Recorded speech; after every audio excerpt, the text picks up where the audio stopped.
comic book, Tintin. Oh, yeah. Welcome to RMS Titanic Reflections. This is Deep Conversations, Episode 1. We have special guests Bill Sauder and Dr. David Gallo.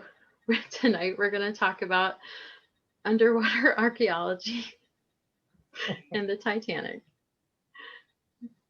Guys, it's a pleasure to have you with us. Thank you so much for joining us. You're welcome. It's nice to be here. All right. Bill, let's start with you. Can you tell us how you got interested in the Titanic, or how you got mixed up with this? Well, I'm going to defer to my senior, Dr. Gallo. Oh, I'll explain how Bill got involved. Well, actually, I didn't start out interested in Titanic. I was really just interested in passenger ships in general. I grew up in Los Angeles, and of course, the Queen Mary's right around the corner from me. So that's what I did every weekend. I went over her, inch by inch. I didn't become interested in Titanic until I noticed that a lot of people were not doing very good research. I'd look up certain facts and they would be at variance with other authorities. And it's like, well, who's right? And so I had to do my own research, and it sort of snowballed from there. And that's how I got involved. All right. Yeah. Dr. Gallo? Yes? Well, it's a point of, I'm going to try to make it short of a whole career, but I was a bad student. You can't guess that, can you? As a child, and at nighttime I would be outside with a telescope. During the day I was building model rockets, but my teacher said you better think of something else to do besides be a scientist when you graduate. So I got out of high school barely, and then sold shoes for about 7 years. And then one day I was looking at this very magazine, and there was one picture in this very magazine, I'll show it to you, that got my attention. It was that one. It's an underwater mountain with that little submarine on it, hand drawn. And I had no idea there were mountains beneath the sea. So that got my curiosity up, and just started taking night courses at a community college, and eventually got a degree, a bachelor's and a master's. And the thing is, I didn't get smarter. I just got focused on going to the ocean and exploring the ocean. And then 1987, after I got my PhD, I got a call from Bob Ballard, who said, I just found the Titanic. I said, yeah, I heard. And he invited me to Woods Hole to be his assistant director of the then Center for Marine Exploration. But I kept always Titanic at arm's length. I was there to do science, not to do Titanic. But, I'd seen all the excitement, looked at all the images as they came in. And little by little, it grew on me, the Titanic. And eventually, 2009, the CEO of RMS Titanic, Inc. Walked into my office with Billy Lang, with PH Nargelet, and asked if I wanted to be part of an expedition to Titanic in 2010. And that's how I got involved with Titanic. I just want to say, I'm not a Titanic expert. I co-led the last expedition. I've been out there once before with the Russians and their submarine. And I'm well known for saying I learned more about Titanic at a lunch with Bill Sauder, Mexican meal, if I remember, Bill, in Atlanta, that I had learned all the years before in Ballard's laboratory.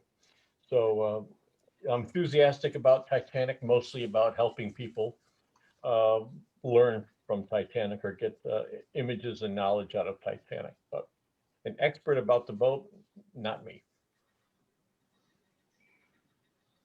All right, thank you both so much. Now, you both are pretty well known throughout the Titanic community, but there might be some out there watching right now who aren't really familiar with you. Bill, can you give us just some highlights from your career, and just tell us what your, favorite Titanic project was? Sure. As I kind of alluded to, I started off as a tour guide on the Queen Mary for several years. They had a change in management, and they decided they wanted to promote some fresh faces, and I was fortunately on hand. I wound up in the exhibits department. So I was responsible for creating exhibits about the Queen Mary to be presented to the public. It also meant I was in charge of the ship's archive. And I got to go through every single piece of paper and plan and photograph that I possibly could because they were all in my office. And that was a very strange, and in its way, almost a comprehensive prelude to Titanic study. Because what happens is the Queen Mary was built in the 30s, just at the time Olympic was being scrapped. And there was a lot of continuity of equipment. Some of it was obvious, like China and silver. The old Olympic stuff wound up on the new Queen Mary in third class. But a lot of equipment like blocks and tackles and all kinds of pieces of equipment that usually aren't discussed, I was able to get familiar with. After I left the Queen Mary, that was right about the time the Titanic was discovered. Ken Marshall lived just a couple of miles from me, and he had come to Dr. Ballard's attention because of his work with Time Magazine. And Ballard said, I've got 60,000 pictures. You want to have a look at them?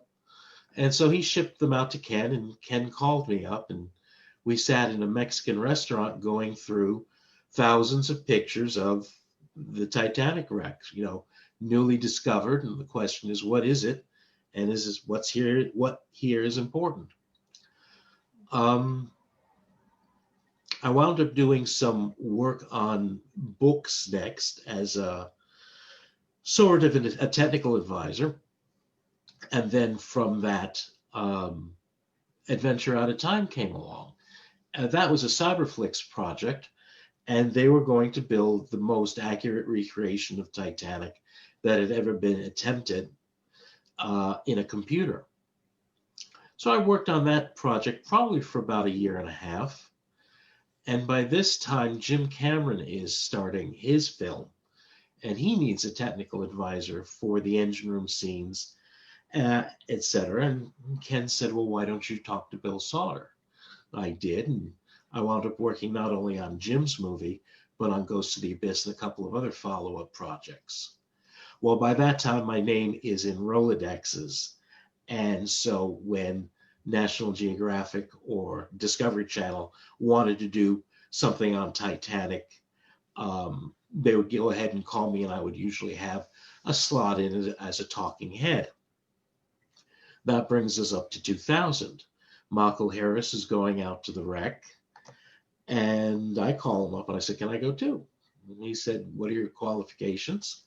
I gave it to him. He said, yeah, why don't you?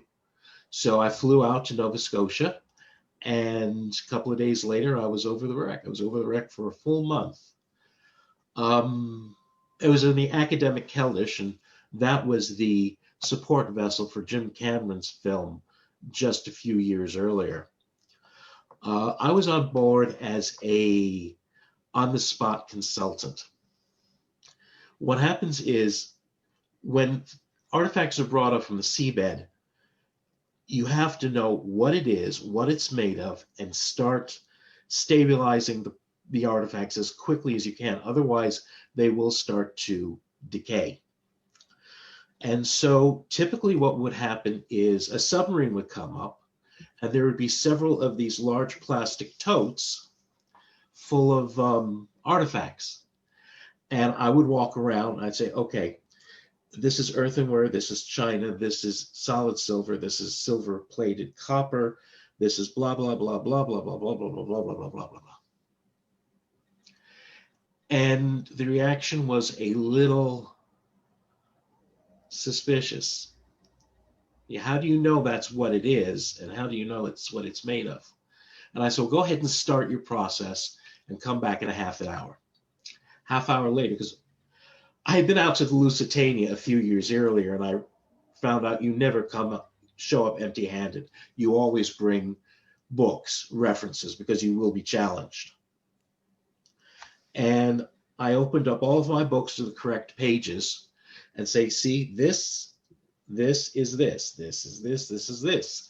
And that was the last time that I got challenged on that particular mission.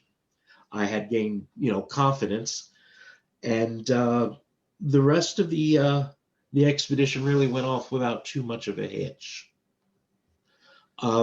After that, I was asked by RMST to come on board as a consultant, and I wrote a good deal of captions for them for their artifacts because some of the identifications were shaky. And then in 2010, I was asked to come on board as a full-time employee to compile a comprehensive catalog of the artifacts, and then do work on the mapping project, which was an attempt to comprehensively map the wreck site. And that pretty much brings us up to where we are now. You can see I'm not a passenger expert. I don't do linear history. I don't do passengers. I don't do anecdotes. I'm mostly a technical consultant. I started out in the engineering department, but by 2000, I was pretty adept at anything you could touch, like the galleys, or anything that has a procedure, like laundry. I think I'm pretty much up to date on. The other last thing that I do is historical appraisals. What happens is the year 1912 is like centuries ago. We have a lot in common with their way of life, but we have lost a lot of their points of view, what they expected out of life, out of the machines they created. And as a consequence, you have to know a lot about the society before you can begin to appreciate, let alone to discuss, the machinery that they've left behind. It is very easy to look at an artifact in 2021 and smuggle those societal outlooks into the artifact, and you realize that what you've done is simply reinvented something for modern tastes that has nothing in common with its original purpose. So there you go. Thank you. Thank you. Sure. We have a couple of questions coming in on the comments section. Before we get too far along, this one actually kind of goes back to what you were just talking about sorry, tripping over my words. What you were just talking about during your time on the Queen Mary. Yeah. E. Coop asked, were there any specific pieces of equipment that were on the RMS Olympic that visitors could easily identify? I guess while you were working on the Queen Mary, maybe. Yes. Now, I should probably state explicitly for the record that it's impossible to identify anything as coming from Olympic. However, there are dating stamps on the bottom of silver. And it's generally felt that anything that was ordered in March or April of 1912 or a few months earlier in 1911 were specifically ordered for Olympic. And since the pattern was Olympic and the dating was Olympic, that's basically my authority for saying it's from Olympic. What specifically? Mostly silverware, large teapots, braising vessels, it's been salt and pepper shakers, cruet sets, things like that, tureens. Those were probably from Olympic. It's fascinating. That was a good question too. I didn't know that. That was pretty neat. How about you, Dr. Gallo? How about your career highlights, and what was your most favorite Titanic related project? Well, been there twice. The first time on the Keldish, same as a ship that Cameron used and that Bill was aboard. Well, they were diving with tourist dives, and was there pretty much with Bill Lang from Woods Hole, putting our cameras on those submarines to see whatever we could recover from the ship in terms of images. And so when they asked me, PH asked me in 2009, I think what I said to him was great, but as long as it doesn't involve recovering artifacts, it's number one. And number two is that we did science. And what we ended up doing was making a map. We had some new pieces of equipment, underwater robots, autonomous ones that we just launched from the ship, let them go, and they mapped the seafloor. But at the same time, we could have a robot that you control from the ship on the bottom, looking, collecting very high resolution 2D and 3D images, video. And I think that was the highlight to me was always that I could walk from my cabin maybe I think I counted out 25 steps to the control room, and day and night right there in front of me was Titanic in 3D. I put goggles on, and there I am. And again, from the technical point of view, that was awesome to me that we could do that and provide that image. We had Park Stevenson with us at the time, but provide him with that image that he could then look at and say, identify things. The other thing we did at the same time was made that map. We made a big map of the Titanic debris field, 3 miles by 5, I think.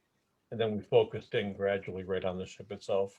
And the map hadn't been made. Most of the dives and expeditions beforehand were kind of touristy. You went, and I can imagine if you paid money to go to Titanic, you don't want to be stuck out in a debris field 5 miles from the ship. You want to see all the sights, the bow, the bridge, the grand staircase, that kind of thing. And so even though what we did was in a way boring, because all we did was go back and forth and back and forth, we produced that map, and you can find it on Google. It's pretty much available any place. But I think that was the highlight for me, coming back with the goods. And I'll say one more thing that has not been talked about much, but because we did Titanic, we were able to show the world how to use these new robots and cameras and sonars.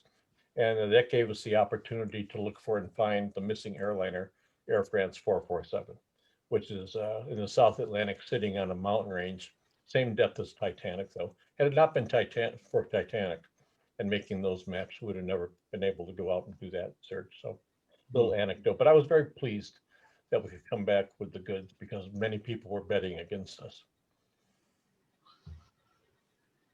Thank you, Dr. Gallo. So you've been on how many expeditions to Titanic? Me too.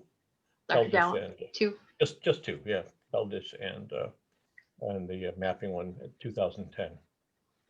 And you worked at Woods Hole, right?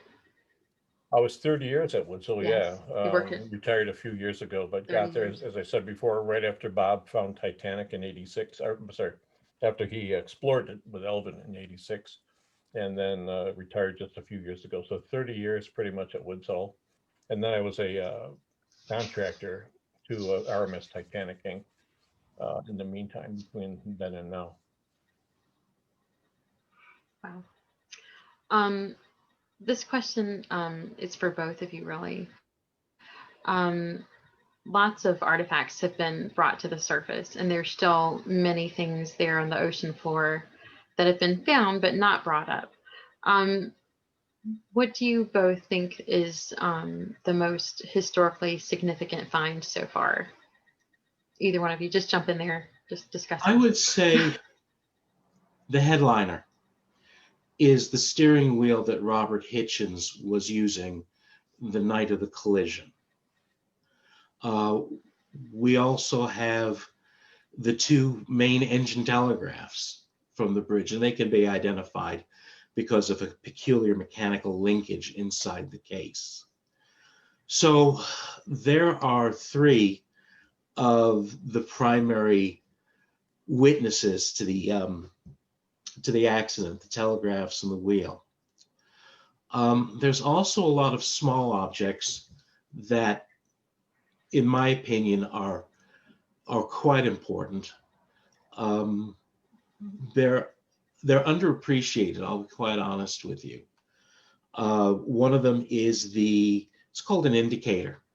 This is the measuring device that reads what the horsepower of the Titanic engines are doing at that particular moment. It looks like a seismograph. Another small technical piece is the, forgive me, I'm drawing a blank. There's a word for it. Oh, the Legometer. This is a device that's dragged behind the ship. Basically, it's a propeller. It's about this large. It's at the end of a chain, and it goes into. It's dragged from the after docking bridge, and at the other end of the chain, the ship end of the chain, it goes into a clockwork mechanism. It looks basically like an alarm clock, and this is the ship's.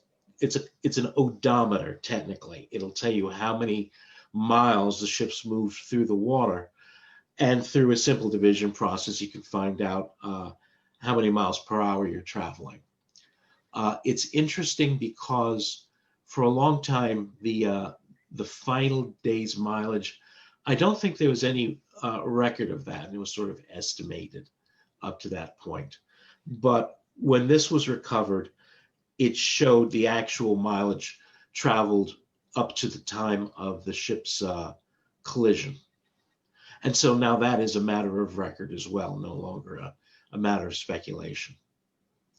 I also should probably point out that let's look at China and silver. As 21st century collectors, we're kind of stuck.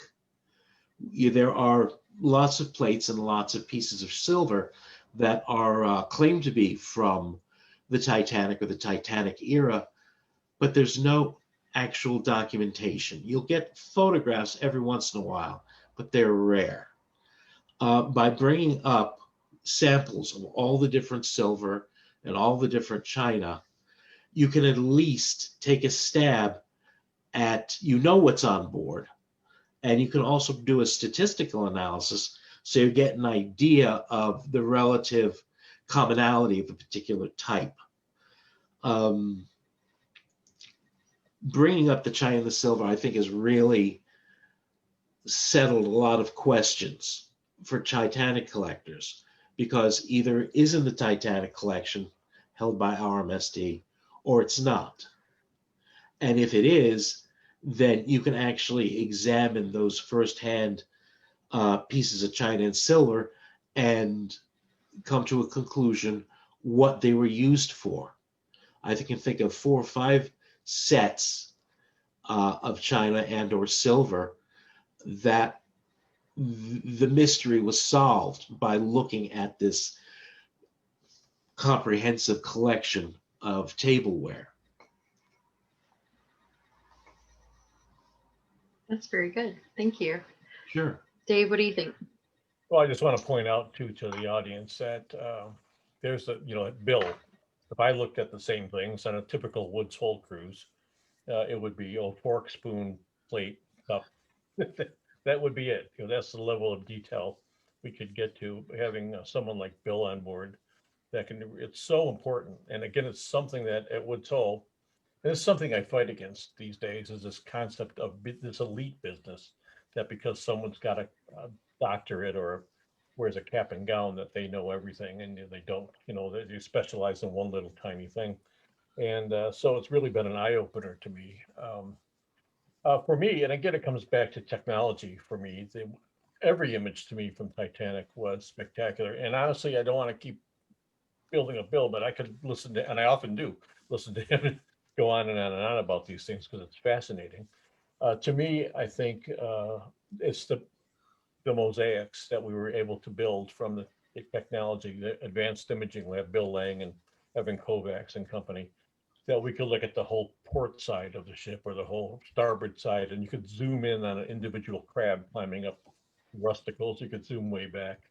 Those are the images that really got to me. I mean, emotionally, it's the personal, so let's take the boat deck. That place always gets to me when I see the boat deck, just because so much happened in that one particular place. Spot on the ship that I know there's a place where people said goodbye to their loved ones and things like that. So I would say that, yeah, every image got to me because we had superb cameras and everything was like you were sitting there. But at the same time, the ones that really I was most excited by were these giant mosaics that took thousands of images and built them into one image that people could explore. I want to just add on to that what Dave just said. Um, I was involved with the earlier expeditions for Titanic, pre 2010, and they mostly frequently used camera sled technology, where you just drag a sled over the wreck site and the camera takes a photograph, say every 3 seconds. And the problem is very often you have no idea where you are, and you're going just in these big loop-de-loops. And trying to put together an idea of what you're looking at is extremely difficult. I think we had two major legs up with the 2010 mapping expedition. First of all, when he was done, Billy Lang came back with probably about 50 or 60 excellent mosaics. And what a mosaic is all those thousands and thousands of little photographs that only show a few square feet are put into Photoshop, and they're manipulated in such a way that the seams disappear. And this is quite an undertaking because the camera isn't level at a constant depth. That would be easy. That would be like laying tiles on a floor. You're guaranteed of being success. The problem is that the camera platform will yaw and roll, and that means that everything is keystoned. And you have to take the keystone out and turn them back into squares, and then you have to adjust for altitude drift. So the creation of these mosaics is no easy feat. And I would say I saved months, if not years, by having access to Billy's excellent work. The second thing was we had a sonar generated map. The map looks like a black and white photograph, but it isn't. It's actually a computer reinterpretation of the way the sound bounces off articles down on the seabed. And this was an enormous help because while the fidelity of the sonar is not equal to the photographs, once you have a photograph, you have a cheat sheet. You'll see, well, you have a roundish object and then two pipes that cross in an X. And then next to that is something that looks like a K. And you can look at the sonar map, and very often, once you know what visually you should be looking at, you will see the same pattern in low fidelity on the sonar.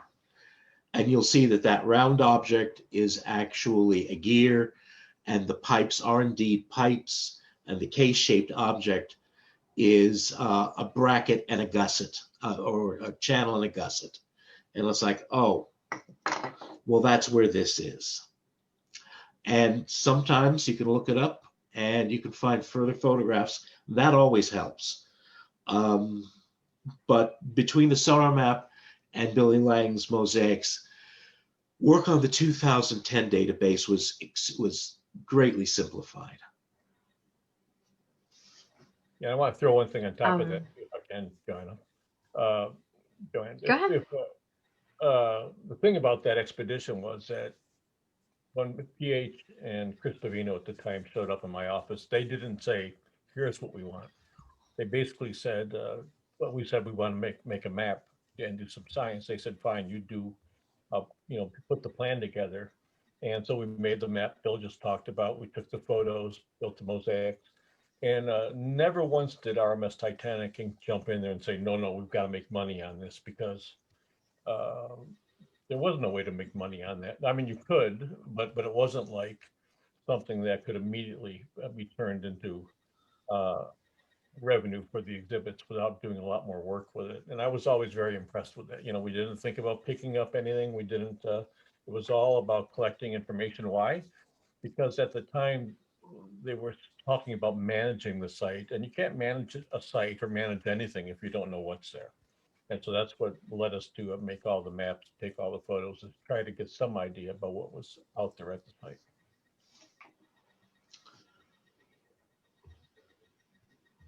All right, thank you both. I'm going to backtrack just a little bit. Our friend Rory Golden is watching us. Rory lives in, I believe, in Ireland. So he is staying up late. Rory says that Bill was with me on the deck when he positively identified the main helmet that myself and Ralph White recovered. I'm very happy to hear him rating it so highly as an artifact. Always love to hear from Rory. Thank you, Rory, for your sweet comment. And Rory, thank you for mentioning Ralph White. Ralph's not with us anymore. And I've got to tell you, working with Ralph, I came to appreciate him, deeply appreciate him. They used to call him Captain Hernia because every time he went down, he would bring up something that was the size of a boulder. I think most of the telegraphs that we have in the collection are his. They were recovered on one of his missions. That's greatly appreciated because those telegraphs are large and they're unwieldy to handle. And unfortunately, they're a little fragile, so you run the risk of them breaking apart where the iron bolts are. So I just wanted to mention that Ralph White made a significant contribution, especially in the field of large artifact recovery. Well, it's always good to remember people like that for sure. And Rory, is always good to remember his friend Ralph White. I remember an article that he wrote a while back about him, and I still have it stored somewhere. It was truly one of the most wonderful tributes I have ever read in my life. Yeah. So Rory, thank you so much. While we are talking about mapping, before we move too far ahead, how does the mapping kind of correspond with artifact recovery?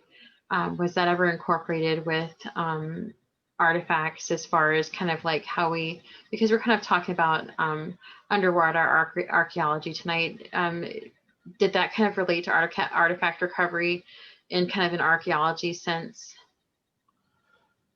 Were the artifacts kind of mapped in a sense? Yeah, I'll just say, let me say something quickly and then turn it over to Bill. And I think you Go probably ahead. more. Even if you look at an archaeologic site on land, one of the first things they do is to make a complete map, painstakingly, of everything in that area, the disposition of objects before they move anything. And I think the issue here is that the company, as long as I've been involved since 2010, has never really discussed removing anything from that debris field, not anything. So even though we've got detailed maps and images, and if we were thinking about it, we'd probably take a lot more of any particular. If we had to get something, I would say we want to go back and first take a closer look at it. But that never came up. But I think a map is the beginning, of any kind of recovery or, as I said, management or anything like that. But I'll turn it over to Bill, I think. Yeah, the mapping project was critical. I mean, it will be critical in future expeditions. Up to this time, most objects were recovered as targets of opportunity. Literally, you're driving by, you see something out the window. You ask Genio, whoever is piloting, can we turn around and get that? It looks interesting.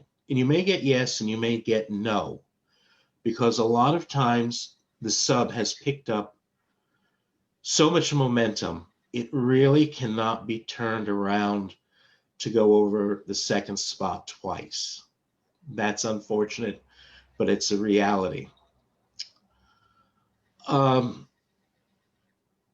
The other problem is a lot of times on earlier expeditions, you'd pick things up because you saw them and you'd bring them up to the surface, and then you'd realize this piece is fairly common and it's not in good condition. And almost everything that's brought up from Titanic has to be taken care of in conservation. There's no such thing as bringing up paperwork or a valise or silver or equipment or portholes and just putting them in a glass box and charging money to look at it. They all have to go through some sort of stabilization. Everything is deeply impregnated with salt. That's what seawater does. And that salt has to be drawn out of it, out of the object, even metal, steel. The biggest problem they have with the big piece is the fact that even though it's been desalinized for ages, you still have to examine every square inch for fresh corrosion, because salt will get lodged and then all of a sudden it decides to erupt. And what it does is it's like ice. If you've ever seen ice get into a rock or into a planter that you like, the water gets in there and it freezes and it muscles its way out of the crack. And instead of having a solid object, you now have a crack-riddled object. So unfortunately, in terms of conservation, everything brought up on Titanic, it takes money to monitor, to stabilize, to repair. The reason why I took kind of a pit stop to talk about conservation is that a while ago I was asked to submit a list of things that I would personally like to see recovered. And the good news is that the mapping project helps you pick out in advance what you want. I don't want to be crass and I don't want to say it's a shopping list, but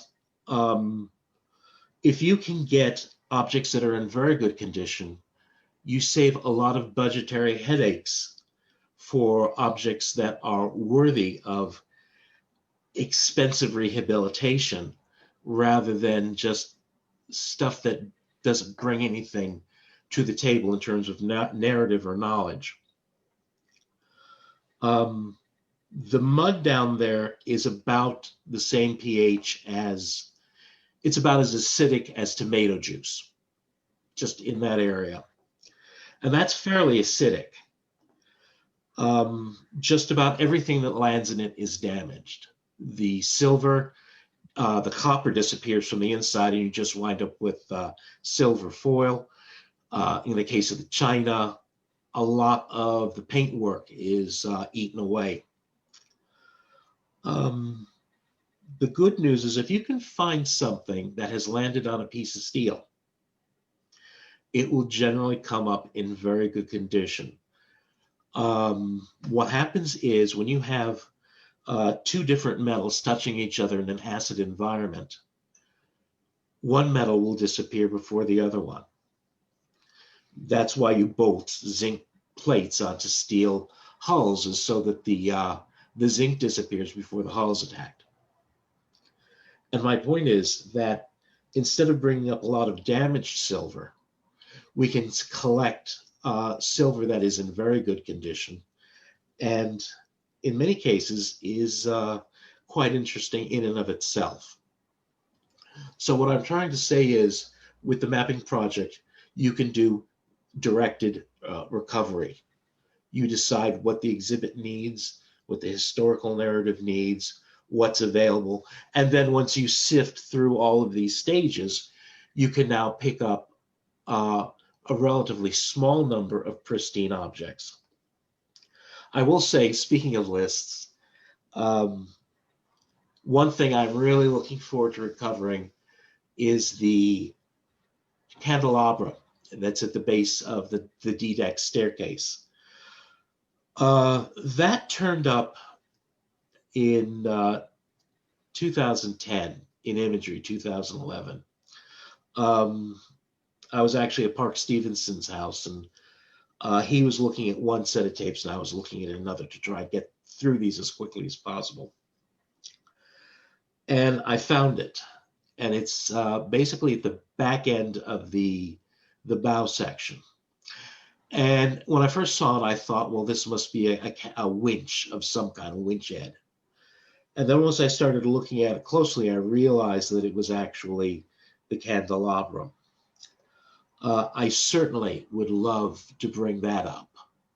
You know, that would be, and it's easy. It's not larger than a lot of the stuff that we've picked up, and it's certainly much lighter. I think it'd be really neat to bring up some more suitcases. I like seeing, you know, what people had in the suitcases and learning the personal stories and stuff like that. Those things are so well preserved, the leather bags and suitcases. And I know this is probably a taboo subject, but the mail bags. Mail bags? The who Yeah, bag? the mail bags, they're just inside of the ship. I've got to say I've advised against picking them up. Really? Yes, there's several reasons. First of all, there's still mail in transit. So any sort of recovery, we're going to need explicit permission from probably the US or the UK or both postal systems. And even Really? though, yes, mail in transit, federal crime. 109 years later, really? Did it stop being mail? No. No. So anyway, Do you think they wouldn't give permission? Lock him in his cabin. let me put it this way: when you're dealing with, yeah, let's get permission. My point is that you bring it up.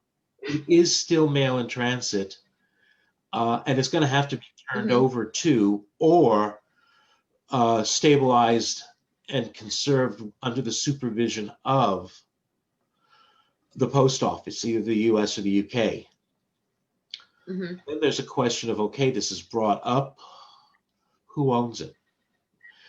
You know, because I understand, and I'm not an expert on this, but it has to be delivered.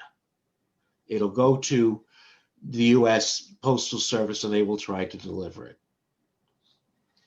Or maybe they can get Congress to amend some law that gives protection so it's not broken up as a collection.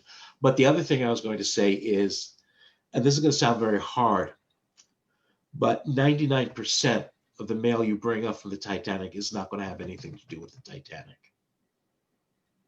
I mean, there are tons of mail. It was written by passengers. There's also, I know, but the mail clerks died trying to save it. I don't know. Okay. I guess that's just the sentimental person that I am. I'd like to see some of it delivered. I don't know. I think that would be cool. I don't know. That's just an idea that I had. But I guess you're right, though. That just brings up so many. I never thought of it that way. But I just figured, though, that with it being part of the artifacts of the wreck, that it would still fall under, you know, salvage. No. Okay, this is where you have to get a lawyer. I'm not a lawyer. All I know is it's still mail. I never thought about it. Post offices go on. Do the postal laws, though, trump, you know, salvage laws? Which one? Get an admiralty. You know, I can't be giving out that kind of advice. I don't know. That's interesting. Everything has to be okayed too by the federal judge, Judge Smith, too. Is not just going to take a guess at it. I'm sure she's going to want to know. That's just fascinating. There's one last thing. That mail may not be in good condition. Okay, wait a minute. Rory is commenting. Hold on. First of all, he said, Ralph was a rogue but had a heart of gold. He was my friend and mentor, and he made 34 dives to the Titanic. Then he said there would still be a complaint about late delivery on the mail. I love Rory. You know, I said I do. Okay. So my romantic thought of bringing the mailbags up. Okay. Okay. Forget it. Yes, All I'm right. everybody's favorite wet blanket.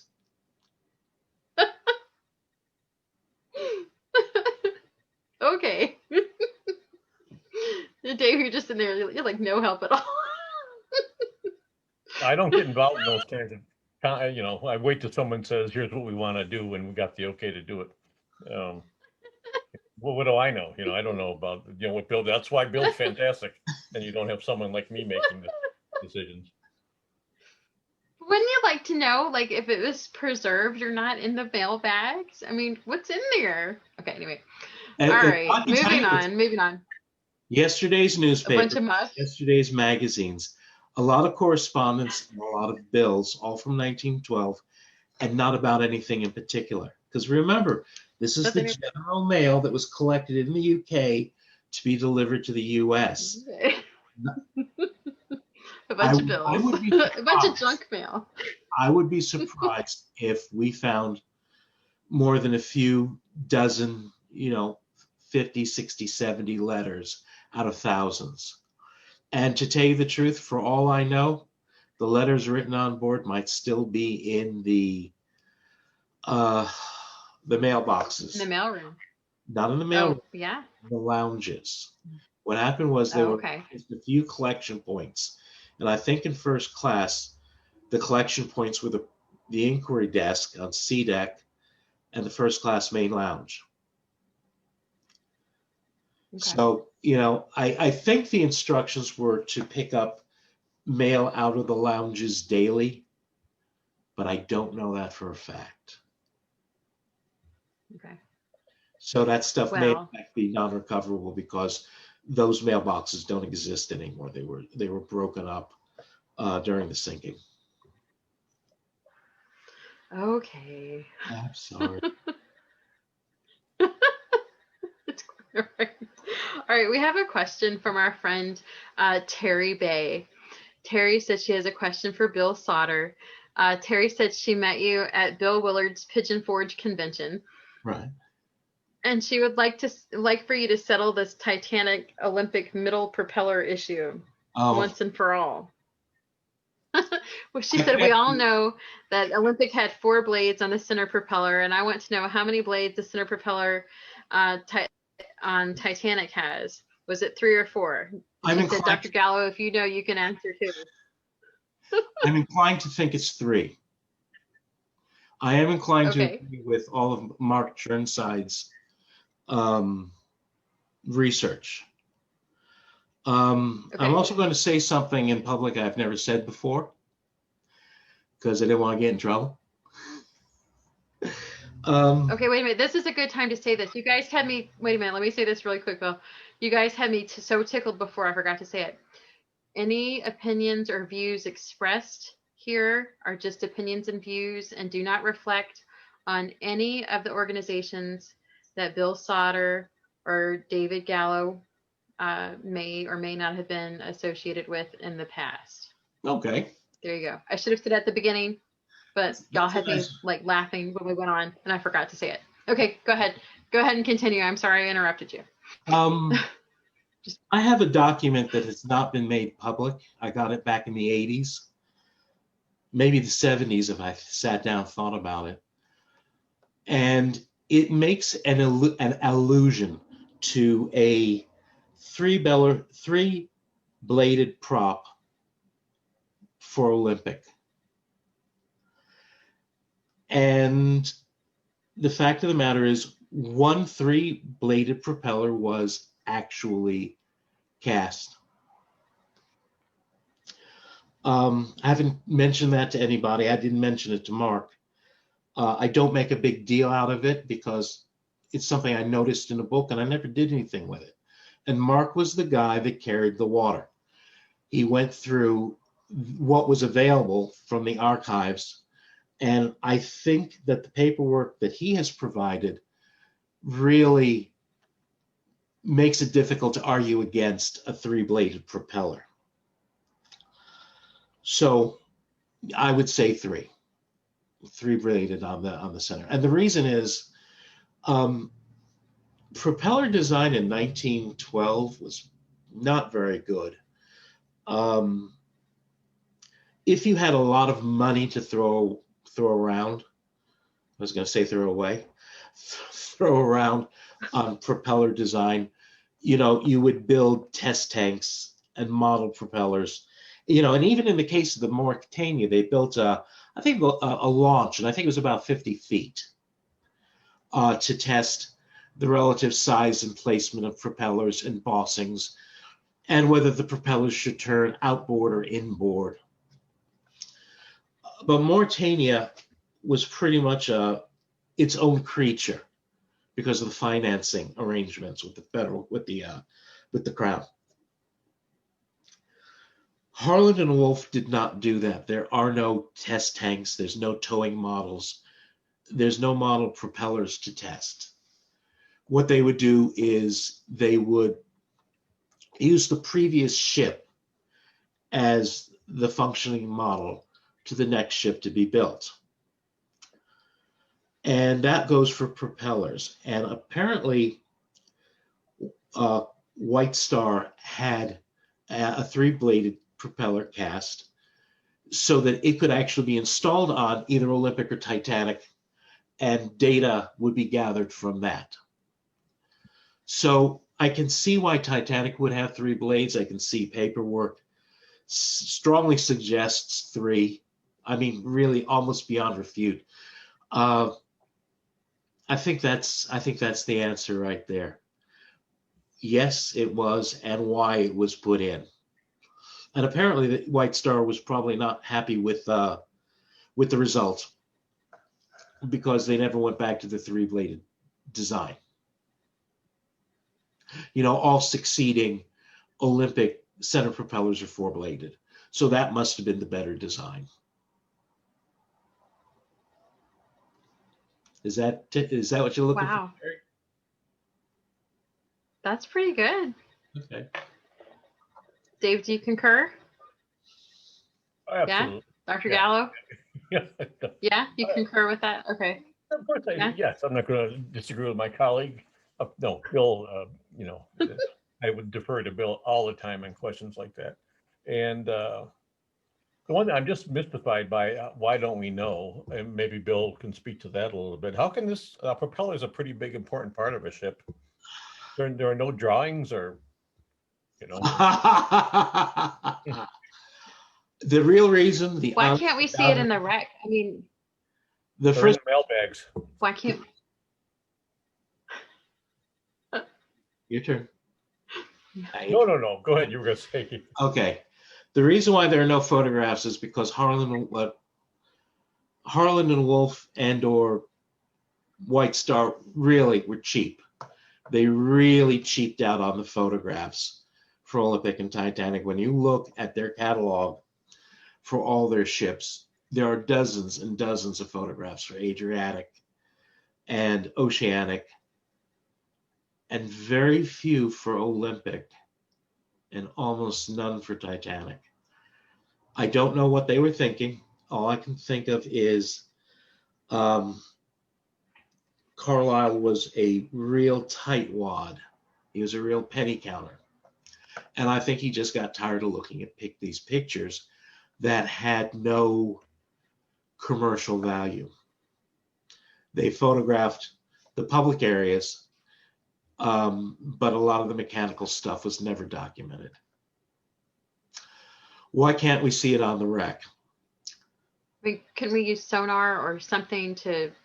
And it's under the mud, right? So Yeah. Well, I talked to a friend of mine, Brian Abbott, who is a major sonar technician in the field, and he said that ground penetrating sonar has its limitations, especially at the depth that you're trying to probe. He also said, and that's assuming the propeller's down there at all, there's pretty good evidence that the stern dragged itself over the mud for the last few yards. So there's a very good chance that it was knocked off the shaft, or at least the blades were broken off, stripped off like petals on a flower. So there may not actually be anything that can be readily documented. He also said the second problem with something like a propeller is that you have a propeller surface, and if the propeller is turned like this to your camera, you'll see it. Mm-hmm. And if it's turned like that to your camera, you probably won't. So the whole thing is a little bit of a crapshoot. And now I have to talk to my fellow Titanic enthusiasts as a realist, as someone who has actually helped to plan dives to the wreck. Every minute cost thousands and thousands of dollars. It's just a matter of where do you want to spend your money. Do you want to spend the money exploring the grand staircase? Or do you want to poke through the mud and look for a mechanical detail that maybe 1/100th of 1% of the world's population cares about? So it gets put down on the list. I want to let you know I'm in sympathy. I would like to know that too personally, but it's always a matter of resource allocation. So this is probably something that is going to be this way forever. We'll never know. I will say that some people have suggested that we excavate.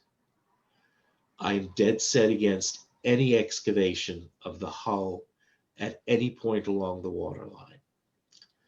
The reason is we do not really understand why the Titanic is upright. It's not in the nature of things to stay upright. It's in the nature of things to fall over.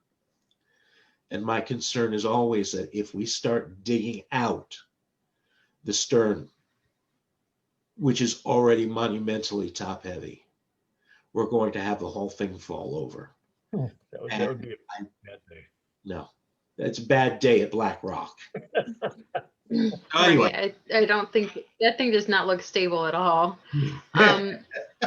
So I mean, this is kind of interesting. It's really funny that you should mention about the propeller blades, maybe coming off like petals on a flower. I remember something about Jack Grimm. He swears he saw a propeller blade. I mean, so that's actually possible. I mean, if the propeller blades may have come off, I mean, do you think maybe he saw that, or do you really think it was a rock? I've seen Jack Grimm's photograph. I can see why he sees it. So I think he's reporting honestly on what I think he sees. Propeller blades have an aspect ratio, and the blade does not, the image just does not match the aspect ratio for Titanic.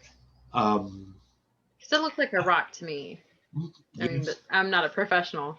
But well, the good news is with the 2010 mission, we actually have a lot of good rock images, and this sounds kind of stupid to say, but as Dr. Gallo has a degree in geology, geology, and it's a question: is what do the rocks look like down there?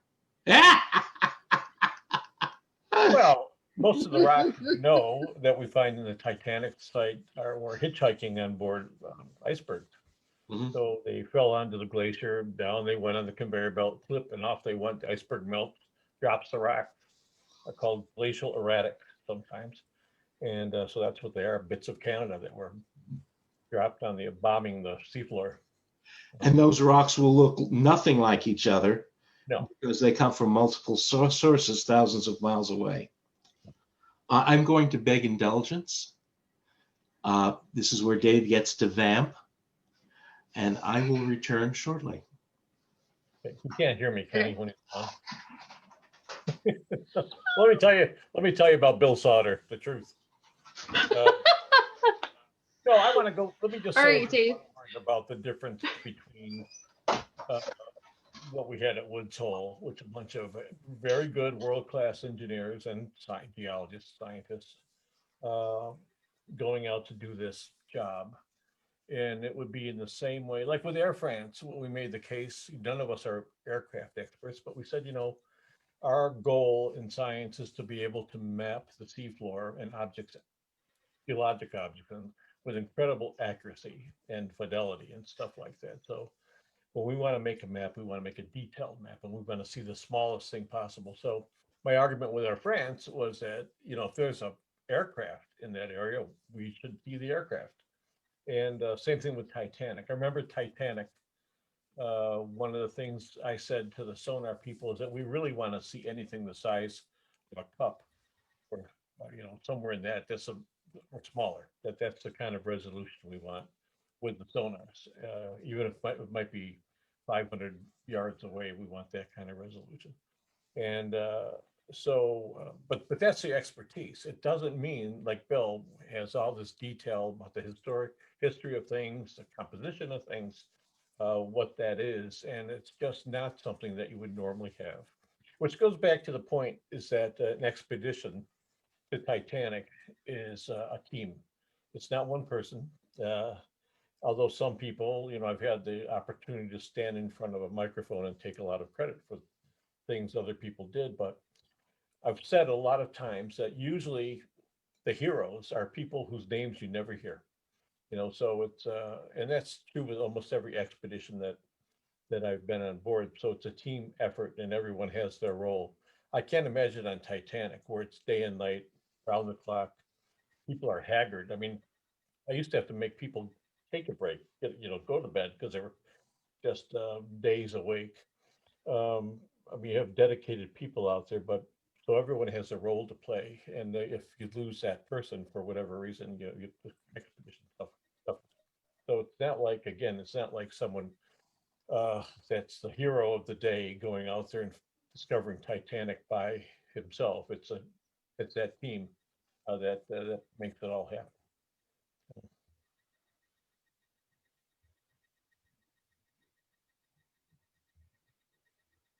Right.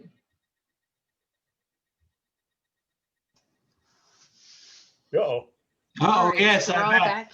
back together again. My fait accompli has been accompli. So actually, I was dying. All right. Hey, what are you drinking there, Bill? Is it the same? La quoi? No Darn. caffeine after 6. we should go to the company and say, hey, if we got a sponsorship deal for you. Wow. We all speak in French because I have a French book here about artifacts. Yes. L'objet du Titanic. Oh goodness, you guys crack me up. Okay.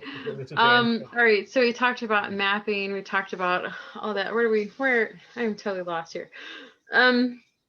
Okay. Shoes. Let's talk about shoes. In 1985, I was just a small girl, about 6 years old. One of my first Titanic books that I was greatly impacted by had all these images from 1985 and 1986 when Bob Ballard went down to the Titanic, and he took a bunch of pictures of shoes and came back with them. And I was just haunted by these images. And he said that this was definitely, where bodies fell.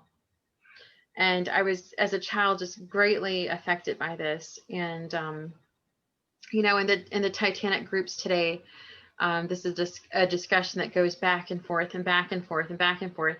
It's a grave site, it's wrong to bring up artifacts. It's the shoes. It's irreverent to be down there at all. It's, it's mind-boggling the conversations that happen on a daily basis in the Titanic community. People are upset by it. People are, Bill and I had a conversation a few days ago about this. So let's talk about some shoes. What do you guys think about the shoes? I think I'll probably preface everything by saying, don't believe everything you read or see. Television shows, documentaries, news articles, the internet, a lot of this stuff is presented to you to get you angry, because that makes the show exciting. Just please keep that in mind. And also keep in mind that a lot of people, sometimes very famous people, put forward opinions that they probably shouldn't, because they may be an expert in XYZ, but not necessarily the mechanics of body deposit at the bottom of the ocean. Now, that's just a general warning. Personally, I'm aware of the dimensions of the tragedy, and I do not make light of them. If there are human remains, they should be treated reverently. But shoes don't prove human remains. They may suggest them, but nothing has ever been recovered that is a human remain. And by recover, I mean actually brought to land. Some people have made claims that human bones have been recovered and they were thrown overboard or returned to the site, but there's no photographs of them. There's only a story, and it starts feeling like Bigfoot. Shoes get down to the bottom of the ocean, usually because they are in a piece of luggage. Luggage, the large pieces, the trunks, the big trunks, typically are plywood construction with a thin veneer of leather and the contents within. They're sturdy, but they're not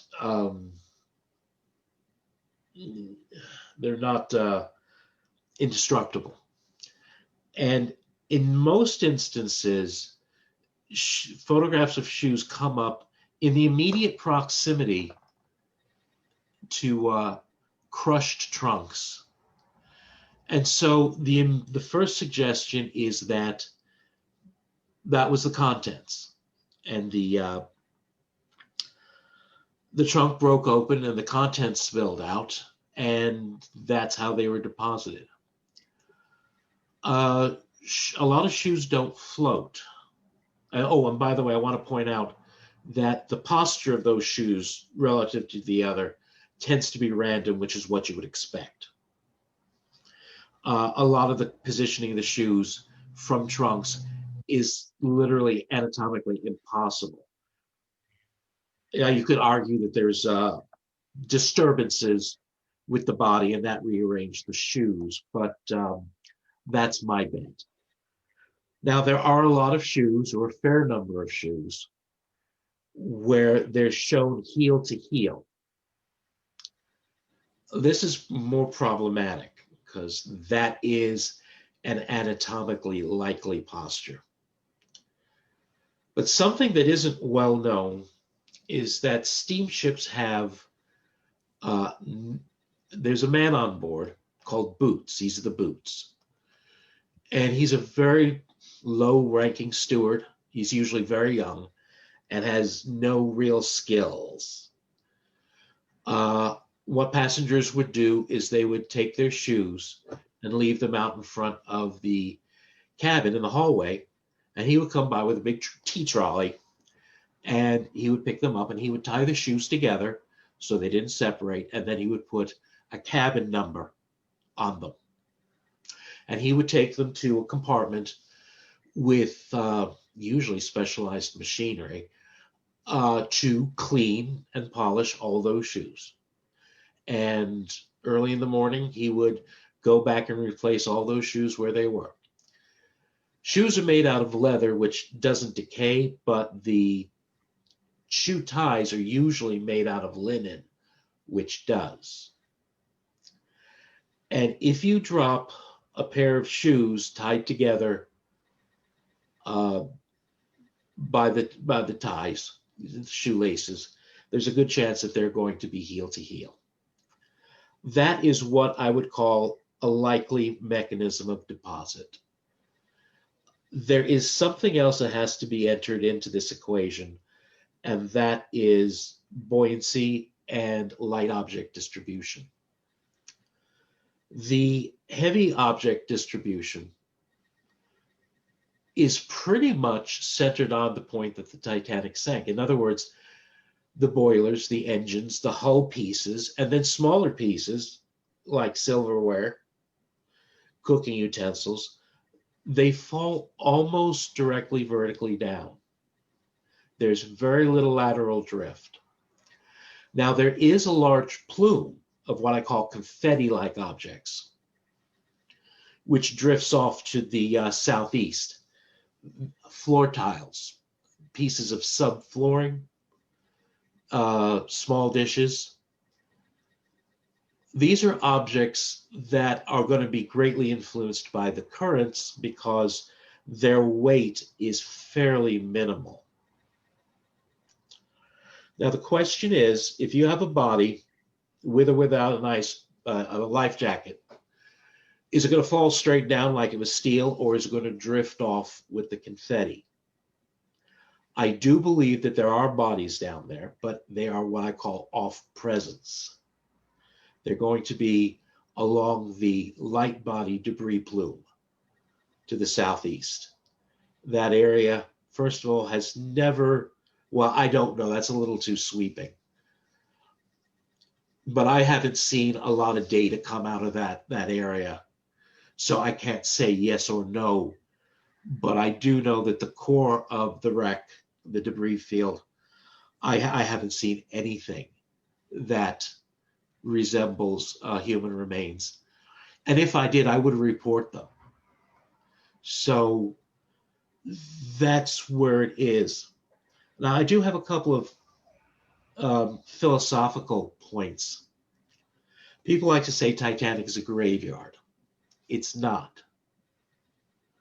It's just like a wreck site isn't. You know, there are no graveyards on a highway, on the freeways. You have accident sites, and somebody did die there. But it's not a graveyard. And the reason why I have to stress this is we get people who work for RMSD who actually crassly make a living recovering this stuff.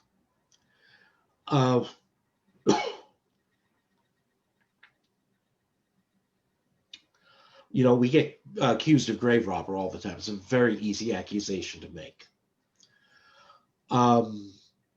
If that's the case, then most archaeologists are grave robbers because graves are usually our gateway to a past civilization because they're meant to be durable and they frequently speak to the civilization that made them.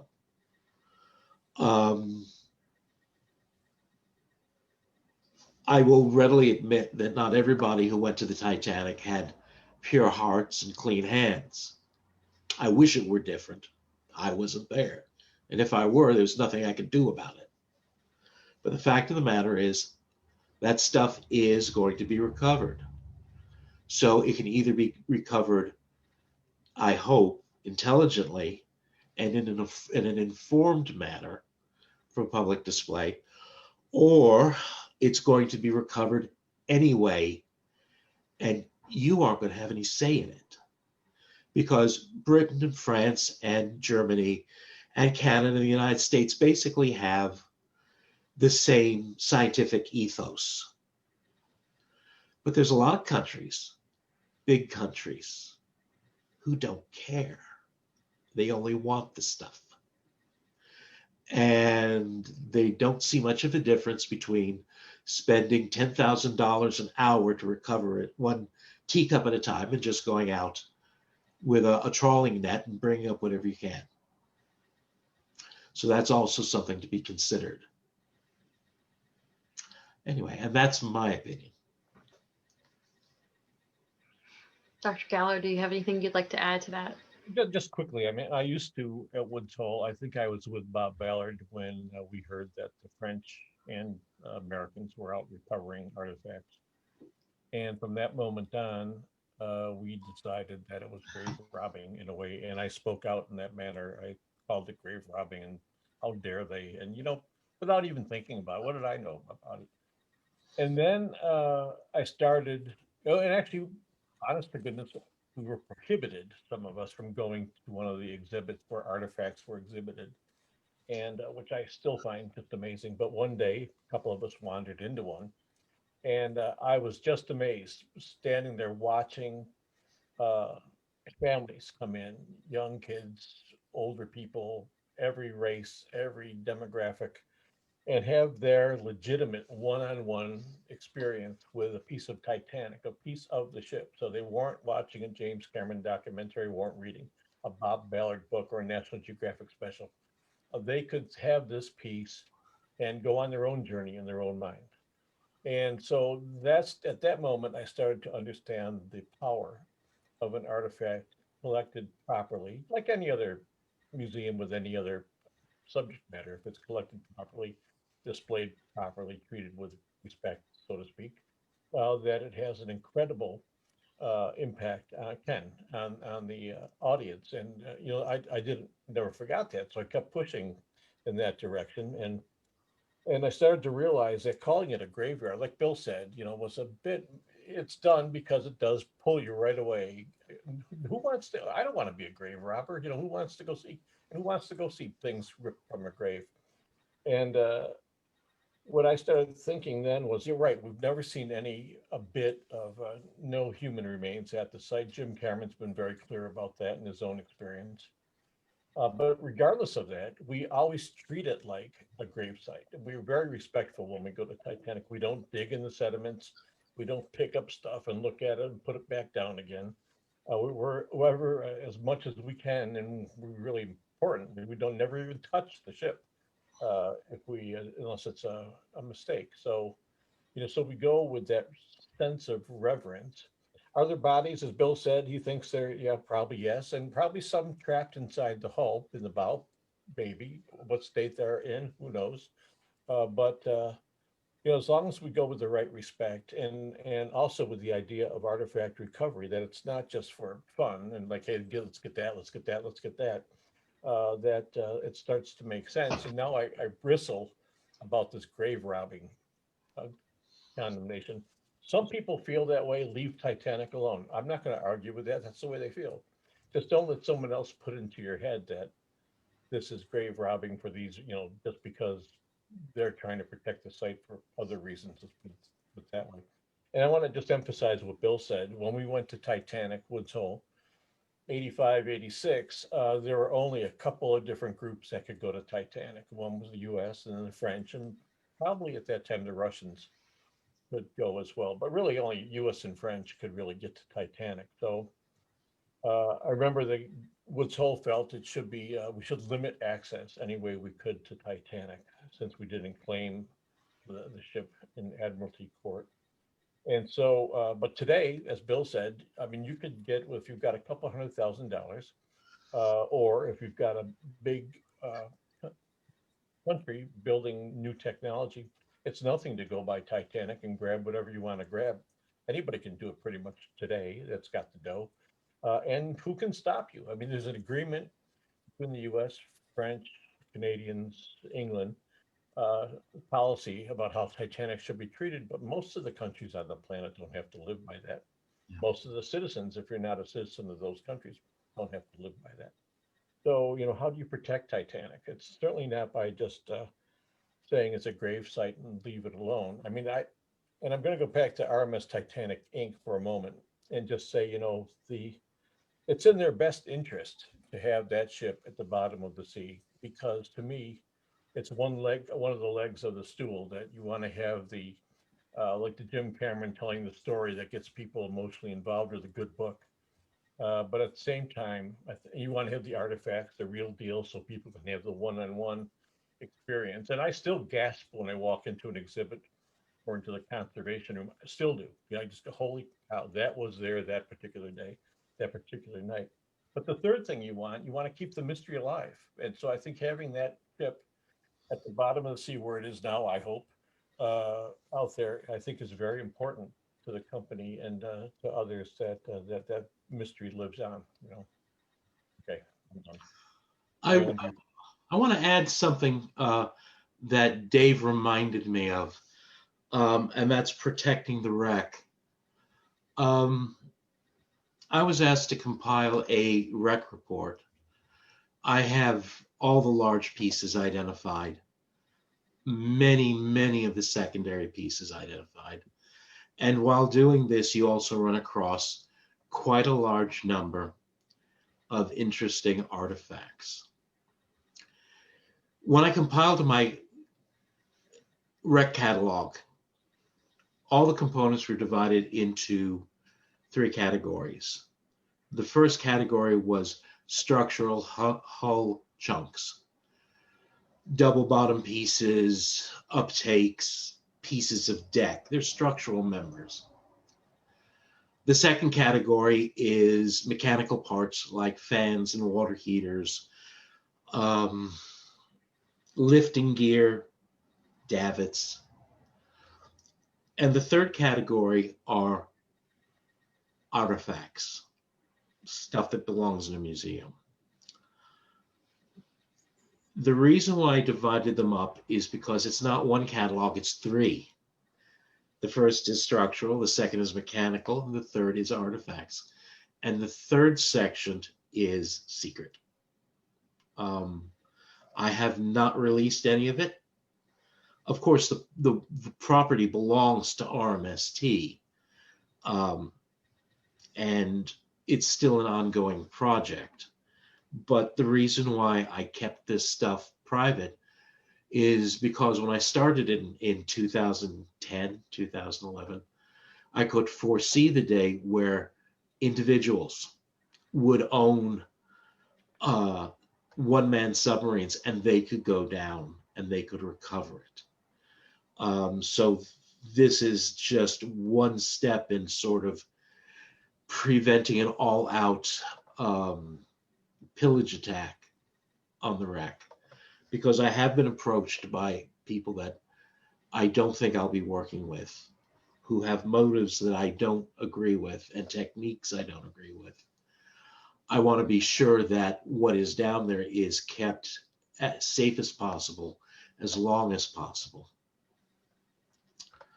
So there you have it. Thank you both so much. Sure. I have a question from the comment section. This is from our friend Maxim. It kind of goes back to what we were talking about a little while ago. He said, speaking of geology, this is when we were talking about the rocks. He said, is there any danger that the Titanic wreck may be buried under moving sands or mud one day? I can tell you that it used to be the site in what Canada would call the seismic zone, meaning earthquakes would have an impact on the seafloor. I don't know if it still is, but not far from Titanic. It sits down at the base of the Grand Banks, but if you go around the banks a little bit, there's a site of an earthquake and a landslide that was huge, 1929. And it was so vicious, a landslide, that it broke a series of transatlantic cables for communications as it went down slope. So bam, bam, bam. And you could tell the timing about how fast that mud flow was going. And at least the way I think about it, in terms of if there were an earthquake in the vicinity of the Titanic of that magnitude, which is possible, it could trigger a landslide that could bury a significant portion of Titanic. So that is possible. In the meantime, there is a steady state movement of sediment across the seafloor. One of the things that we found on the seafloor were huge dunes on the seafloor. They're probably bigger than the Titanic, that move with time across the sea, driven by currents and move with time over the Titanic. And most of the ones I saw were to the northwest of Titanic. And I don't know what the northeast, and they're moving south. They're northwest, moving to the southwest. Little did I know, and had I done better research, that the Canadians were well aware of these. And I've got some of their papers. I promised myself next time we go to the site that I would do some homework and get some people involved, that see if we can collect some information for them. So I think the answer is yeah. And Titanic's always going to be buffeted by currents and covered here and there by sediments that sometimes also uncover things. So that's very possible. And then in some cases, it's quote unquote possible that there could be a catastrophic landslide or something in the area too. Possible. Good question, by the way. All right, very good. Let's see. All right, next question I have is from a member of the admin team, Kipper Fox. Let's see. I think this is for Bill. Yeah, it is for Bill. Have you ever been to any other wrecks, such as the Britannic or any other ships? Just the Lusitania. The Lusitania. Okay. I went with Dr. Ballard in the probably the mid 90s. What did you see there? Did you actually go on a dive to it, or were you on the surface? Oh no, I've never been down to either Titanic or Lusitania. Okay. Well, how was that? Was that different than going on an expedition to Titanic? Yeah, because it really sort of felt like a busman's holiday. Lusitania is within easy reach of Ireland. It's just a few hours out there, and you're there. You can see the mainland, the whole while you're there. Lusitania is very shallow, so it takes no time to dive down to her. She's a very broken up wreck compared to Titanic. Well, maybe I shouldn't have said that, but there are parts of Titanic that still look like Titanic. There's very little on Lusitania that actually still looks like a ship. It looks like a wadded up piece of metal, And that actually, I arrived at the Lusitania site several days later than the start of the voyage. They were having problems identifying stuff, and I was asked out. What happens is the ship's collapsed, and it's collapsed in a way that it isn't obvious. When you're out there and you're looking at the ship with a probe with one eye and you're going, well, we were just inside the ship here. How did we get outside 5 feet away? And it took an inspiration for me to get my head around how badly broken up the ship was. Now, we've all seen Ken Marshall's paintings, and I assisted in those. I did the wreck analysis for them. And, it was just, so the audience out there has the advantage of seeing the finished product. But I was still working under the John Light reports, the assumption that they were still valid. The ship was sitting on her side, on her starboard side, port side up. And no, she's not. It's like a giant foot came by and crushed her flat. That's the easiest way to describe it.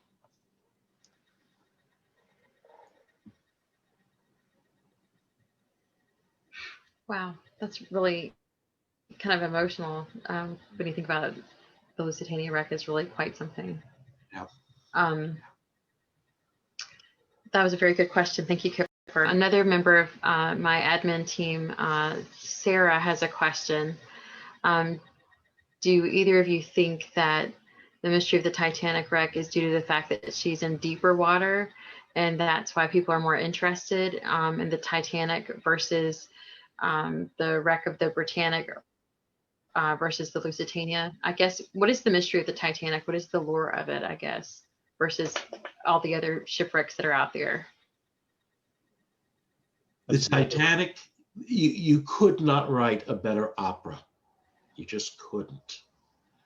The world's largest, most famous ship on her maiden voyage, widely believed to be unsinkable, sinks on a maiden voyage after an absurdly improbable collision with an iceberg, leading to a tragic number of deaths, many of which are social luminaries on both sides of the ocean. I mean, Verdi would have come up with that. And so I think that is the foundation.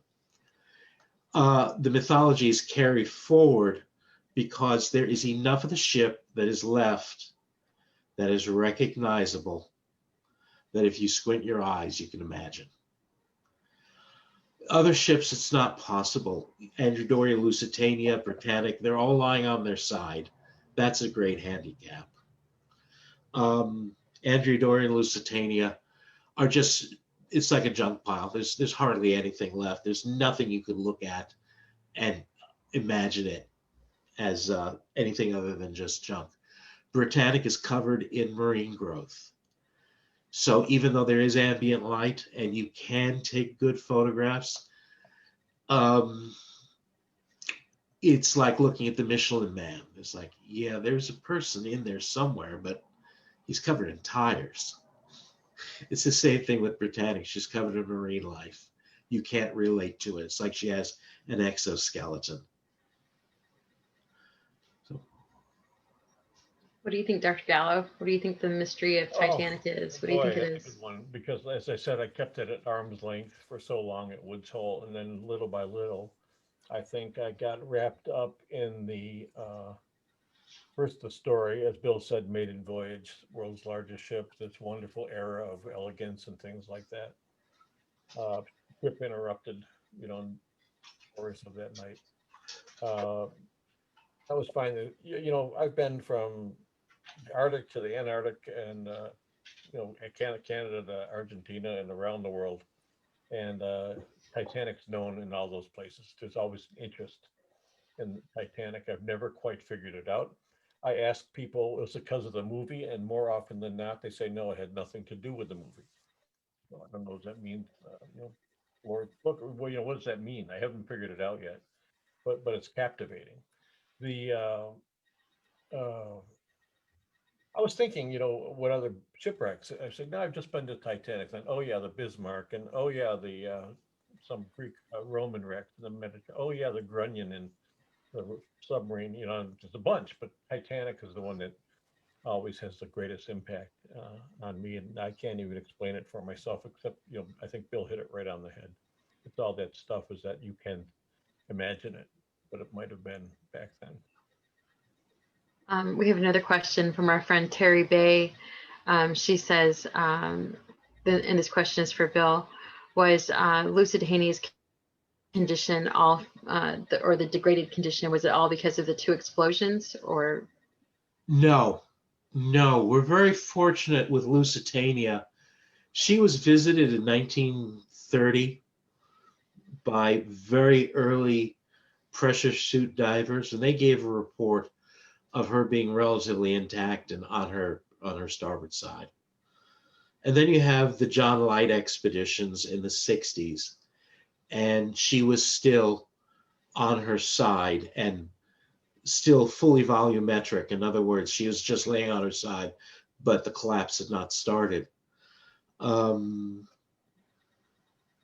Shortly, but Light did correctly observe that there was a large midship crack right about the number 3 boiler room.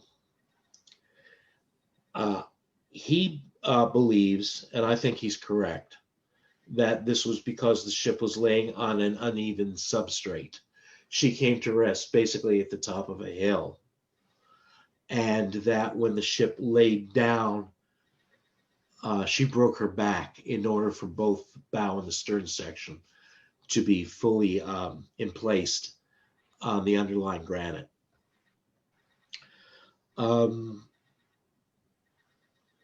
John Light took a lot of photographs. Most of them are now not available, but 1 or 2 of them have leaked out. And it also shows that the ship had an intact superstructure and a correctly shaped volumetric hull all the way into, say, the 1970s. And then at some point in the 1970s, this is very difficult to describe, she just fell over, like a fence sort of falls over.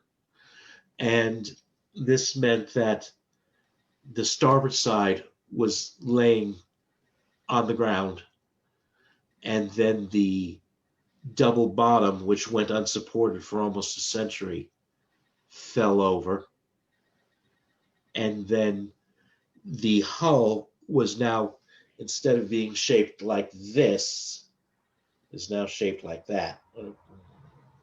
I can't do it with my fingers, but the point is she simply fell over like that.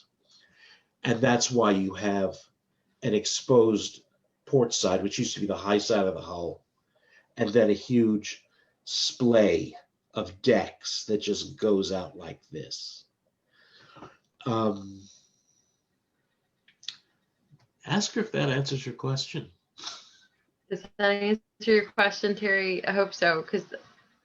So it just, wow. Okay. That's pretty crazy. All right. Can I add one thing, Joe? Just want to say go ahead. a little sidebar, but because Titanic's at about 4,000 meters depth, 3,800. That's the average depth pretty much of all the oceans, average depth. And so I think people think some do, that it's routine to go there. You just got to get over the spot. It's every trip is, you never know what you're going to find really. We know some of the things on the bottom, but every expedition is like a voyage to another planet. And so it's pretty serious stuff. And the other thing I want to say is that every single year, about 14 on average, 14 ships size of Titanic, some freighters, some ore carriers, sink out in the middle of the ocean. And you never hear about them. In rare cases, you hear about them, but they sink to the bottom because of rogue waves or typhoons or who knows what. And from Titanic, we've learned over time, we've been involved in finding some of those ships and doing like a forensic survey, right down to the individual nuts and bolts, so that the forensic scientists and engineers can try to figure out what happened. But the idea that there are still some mysteries out there and that happen down there, 2 miles, 3 miles, 4 miles, sometimes 5 miles deep, that the Titanic has given us the ability, because of the technology and the techniques, that we can find those wrecks and actually understand what happened to them. But 14 a year that you never hear about. Not the same as Titanic, because they're registered in some far off port. They're not passenger ships or, ore carriers and oil carriers. Actually, we have another question coming in from, you might be able to help us out with this one, Dave. We have a question coming in from a member, EA Coop. Would the currents hasten that kind of structural collapse? Understand what caused the rapid deterioration of the Andrea Doria wreck. I guess they're speaking of the Lusitania. Would that have caused the deterioration of the Lusitania? That's a Bill question, but I can tell you with Titanic, Bill. the things I've always wanted to do. It's getting sandblasted. Titanic is at some point, because the current not only comes, but sometimes from the north, pretty heavy, and sometimes it picks up sediments and bashes the ship with it. But any kind of loose metal would be flapping around, and I've always wanted to leave a hydrophone there so we could hear Titanic, hear what the sounds are from the ship, which I think could be pretty cool. That would be Sure. neat to just Not hear the what's going on down there. Yeah, I think it'd be kind of cool. So does the current affect Titanic? Is it affecting the deterioration at all, Dave?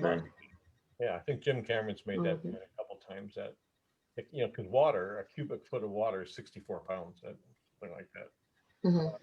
8 pounds a gallon. So it's got a lot of heft to it. And if you get it moving and bashing that ship, it takes its toll over time.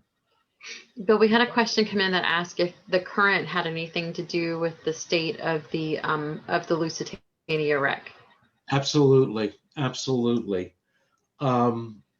The currents in the area can get very strong. And I believe it was the RMS Republic that was lost off the north coast of Ireland with a huge gold inventory. This was right around World War I. And the wreck, like the Lusitania, was broken up. And the interesting thing about her is she was dived on. Whenever there was clear weather, I believe the Admiralty sent out teams of divers, because there were millions of dollars worth of gold and it all had to be recovered. So she was visited for several years straight. And from the reports I gather, every year it was like visiting a new wreck. that the currents had picked up huge amounts of superstructure and just flung them around. And then eventually and we're talking about the Republic, by the way, just to make that clear. Eventually the superstructure reached a state of degradation that the steel was no longer responding to currents. Now, the reason why I told you that long story is that we have documentation for her. It's very good and it's reliable. Speculatively, I don't know about the Lusitania because she really has not been visited on a regular basis until recently, and the superstructure has reached an advanced state of decay, and it is also fairly non-responsive to the currents. But what I will say is the thing that puzzled me most is when I went to the Lusitania is I was finding we had portholes, and then a few feet away we had a sink, and the sink and the portholes were for the same area of the ship. You recognize the style of both fittings, and they were part of a larger structure, but the sink was turned 180 degrees around. And so was a lot of other stuff. And it's like, well, what are we looking at? You know, why is this turned around? And, you know, it's the old Sherlock Holmes axiom. If everything you suspect is proven false, the things you don't suspect are true. And you look at this and you realize this segment of boat deck has been turned around. This segment is actually facing the stern when it should be facing the bow. Therefore, this piece has become detached and has turned around 180 degrees. Now, how did that happen? And now you're on the right track, and it's like, okay. And then you start doing research. It's like, oh, the Republic sank, and she had a lot of superstructure disturbance by the tides, by the currents. So anyway, yes, I'm sure that in the beginning, when the decks were relatively together, yeah, I'm sure it was tossed like a salad. Dave mentioned sandblasting. There's a lot of active sandblasting at the Lusitania site because you can see where the currents have come up. There's a few sections of the wreck where the hull is normally horizontal, but occasionally it stands up and it's tented because here you have the hull shell and here you have the deck. And since it's relatively vertical and both sides of the hull are exposed, you'll wind up with erosion holes. The most interesting thing about it is they're near the bow, and they're actually, I believe they are immediately above the lettering on the bow. Because in the 60s, it was very common to read the British Admiralty has come in and they've removed the lettering from the bow because they're trying to hide the identity of the wreck. And once better imagery came in, you realized that what you were looking at was a series of corrosion holes. And the reason why you had corrosion holes is because the current was able to work on both sides of the steel, and it just met in the middle like a donut. The letters that spell out Lusitania are still there. They're just about 5 feet under where the divers expected them to be. I don't blame the divers. You're under a very difficult suite of circumstances diving in the mid-60s at that depth.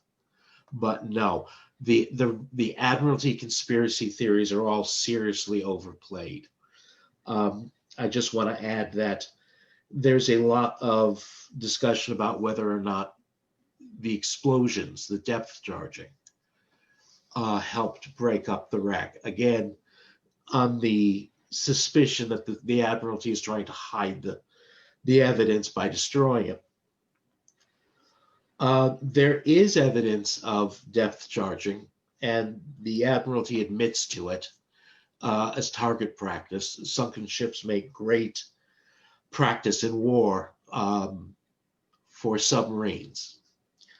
And the problem is with the depth charges work very well if the ship has air in it. Submarines are very susceptible because what happens is the submarine is under a lot of static pressure from the water around it. It's tons per inch. And all the depth charge has to do is knock a hole in the hull, and it only needs to be the size of a penny. And the force of the water around it will open that up and sink the sub. When you have a ship that's completely filled with water like Lusitania, what happens is you realize that the explosive force that's available from the depth charge is relatively small. So the depth charge holes were all easy to spot because what happens is a depth charge will open up a hole like a Coke can. There's an internal tang that's blown away, and then you have an aperture, and the aperture itself is quite small. So really the only damage that the depth charges did to the Lusitania is poke a couple of holes in and probably make the plates shudder for a few moments, and that's it. It did not completely destroy the wreck or sections of the wreck or anything like that. The damage is actually almost trivial. We've got one more question about the Lusitania, then we're going to move on and try to wrap things up because it's almost 10 o'clock. Terry Bay says this is her last question, and she promises. And that's okay, Carrie. You've had some great questions. She says, what does Bill think caused the infamous second explosion on the Lusitania?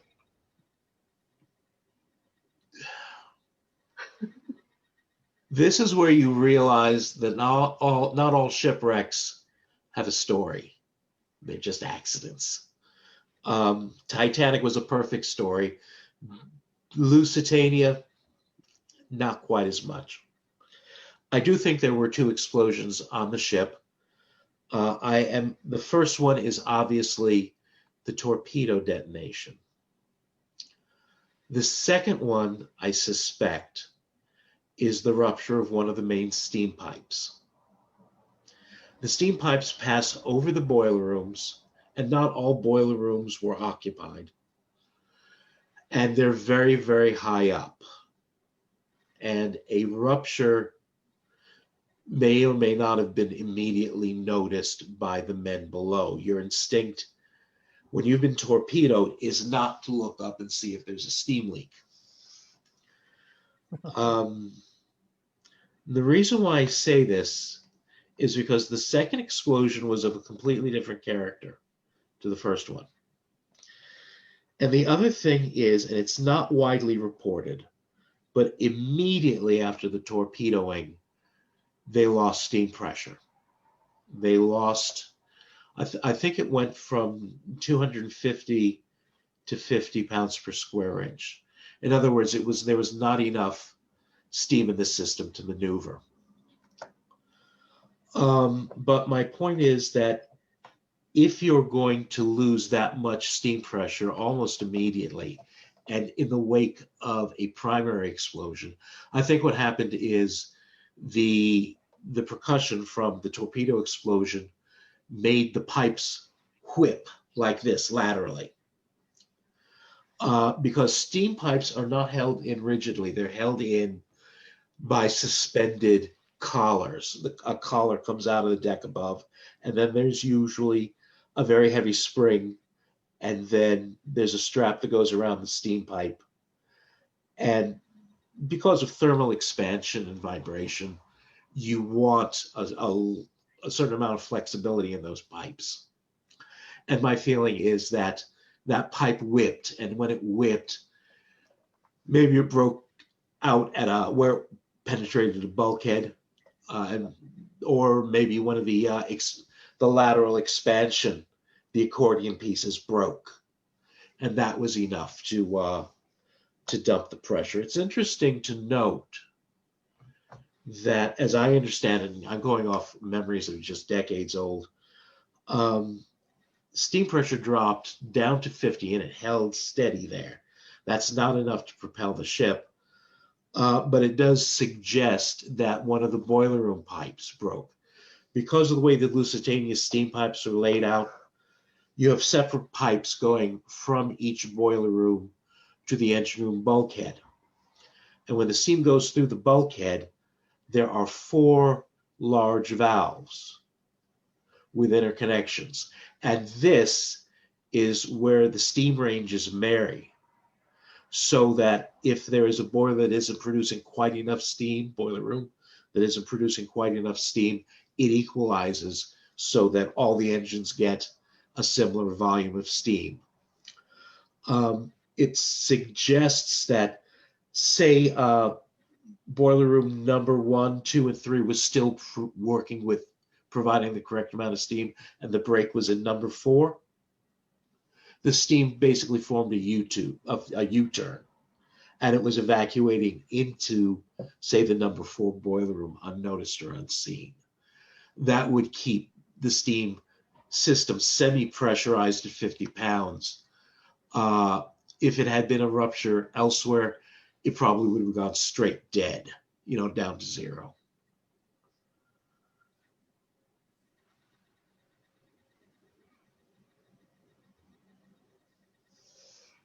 That's very interesting. So that was just kind of a fluke then, the second explosion kind of sort of. Yes, the problem with the second explosion from a dramatic point of view is it's a real accident. It's not the Huns, it's not Churchill, it's not incompetence.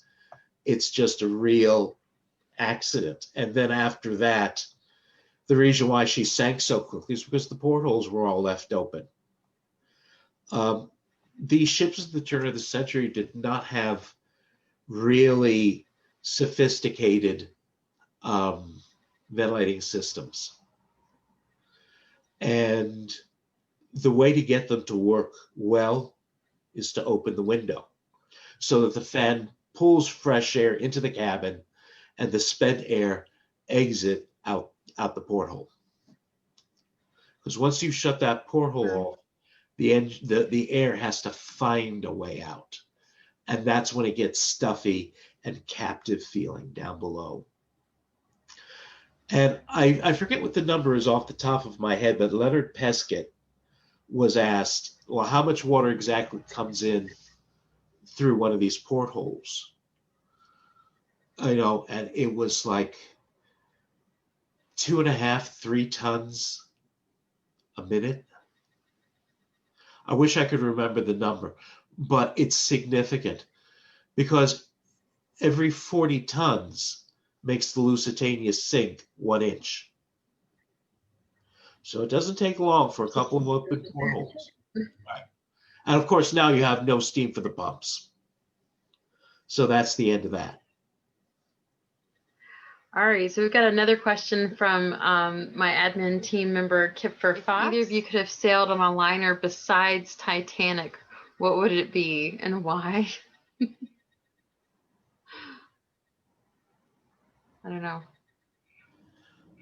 I'm going to give 3 answers so that we're all pleased.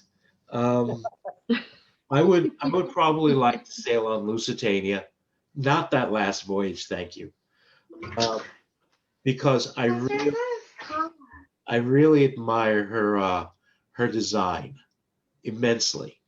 She's an immensely well-designed ship, despite the fact you say. The second ship would be the Queen Mary. Completely different era, completely different reasons. You either run hot or cold with her. I always liked her.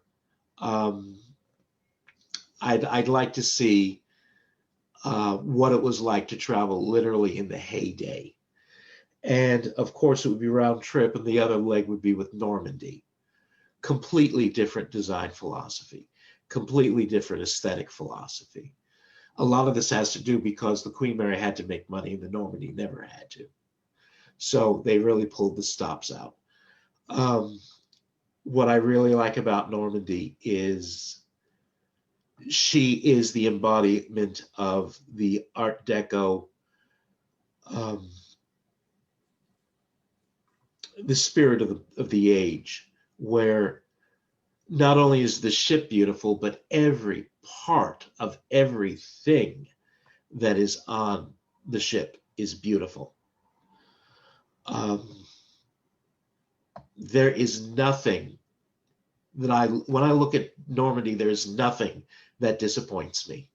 Everything is simply astonishing. The way I would probably have reacted to Normandy is the way I reacted to the Pantheon in Rome. I was just stupefied. Just how something so old could be so beautiful and still here. And of course, the tragedy is, of course, the Normandy isn't with us, but we have photographs, and they're very suggestive. Ooh la la. Okay, Dave, your turn. Oh, I was going to agree with you, Normandy, because and I don't know much about the various ships, but only because of what I've heard, what I've read, what I've seen. It just sounds like would be an amazing experience.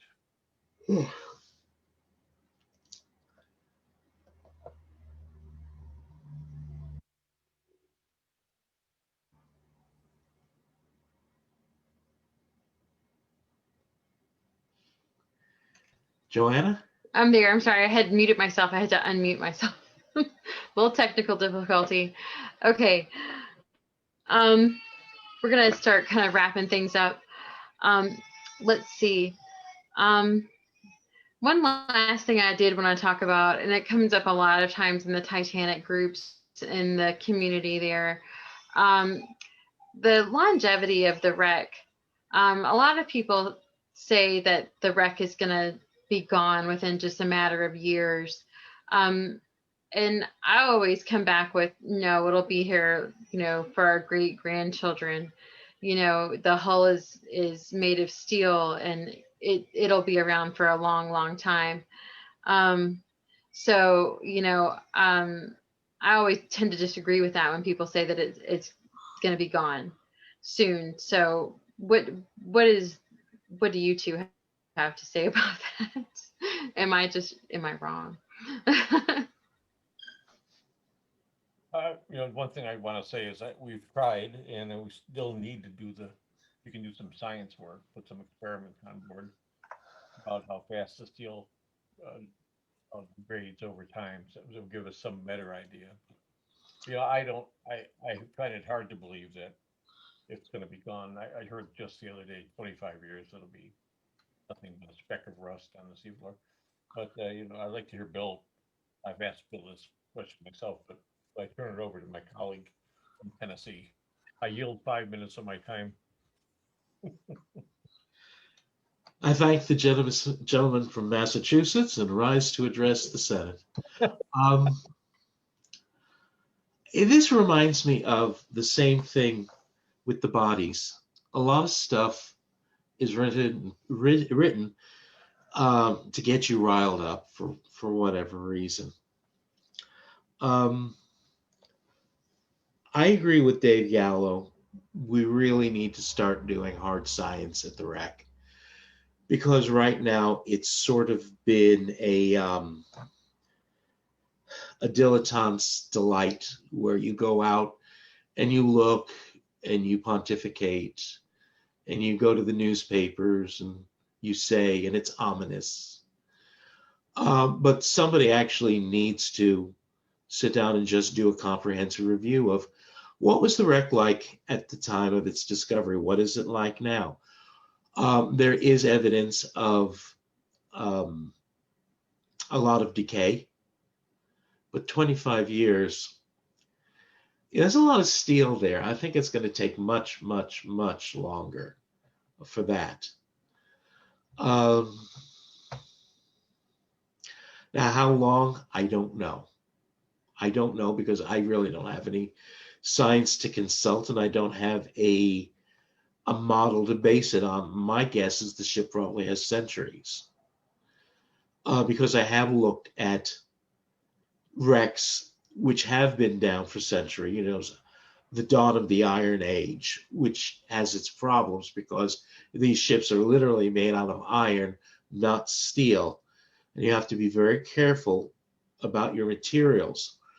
One of the most interesting metallurgical things I've seen on Titanic is that different types of steel have profoundly different decay profiles. For instance, I can tell you right now, no question, all the fine steel is gone. Any of the tempered steel that was made into springs or flexible pieces that would return a vise to its original position, that's gone. That fine steel, spring steel, seems to have a very short lifespan in that environment. Another issue is what I call ghost iron. Everybody looks at those balusters with the fancy curlicues and the gold medallions. They're very famous. Classically, that would be wrought iron. I don't know if they're making wrought iron in 1912 or if they've moved into wrought steel or something else. But what happens is there looks like it has a high carbon content. And what happens, especially if it's in contact with the mud, is the iron rusts out of the steel. And what's left is the carbon. So people will say, why don't you recover these curlicue banisters? It's because in most cases, if you touch them, they will literally turn into dust. And it's like they explode. They explode spontaneously. And the only thing you're left with is a cloud of soot. And in 2 or 3 minutes, that's gone. Steel that has been heavily deformed, let's say pieces of the superstructure that have been wadded up. There's a couple of pieces like that down there. It undergoes a process that looks like delaminization, where when it rusts, the various layers separate. And it's like pages of the book, where if you wanted to manipulate it, you could pull the steel plates away like this, like you would be opening a page in a book. The most durable stuff seems to be the undamaged steel, like in the hull, the stuff that underwent stress, but it didn't go beyond its yield point. I have a feeling that and the engines and the boilers are probably going to be down there, and they'll be down there for a long time, I think.